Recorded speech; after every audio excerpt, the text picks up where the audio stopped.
Vrouw de Groot wennet in Bilgaard. Ze is 93 jaar en nog redelijk mobiel. Toch wordt het voor haar heel dreger om op plakken in de stad te komen, zonder hulp van dure taxis of familie. De Maxmobiel is een uitkomst voor haar. Jood krijgt zijn eerste proefrit te met vrijwilliger Gerry Tolsma. En dat voor maar €1. Je hoeft niet veel handelingen te doen, hè? Je hoeft alleen maar te gas geven en richting aangeven. Verder hoef je niks.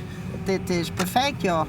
Je moet er net hastig wezen, want de waaiers hebben een topsnelheid van 45 km in de uur.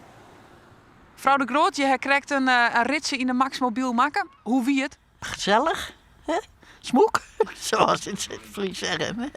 En hoe wichtig is het voor jou dat Soks nou dadelijk bij jou in de wiek is? Nou, dan hoef ik een ander niet te vragen, hè? Dus dan blijf ik zelfstandig.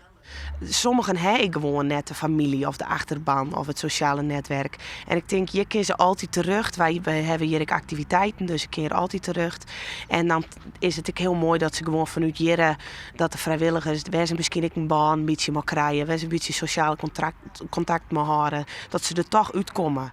Maar 14 vrijwilligers en zo'n 24 cliënten maken het project een vliegende start. Al zijn er voortdurend al wat verbeterpunten voor de toekomst. Hij had een beetje breder moeten, de auto. Hij is iets te smal. Maar ja, dan kan je weer, mag je dit niet en dan mag je dat niet.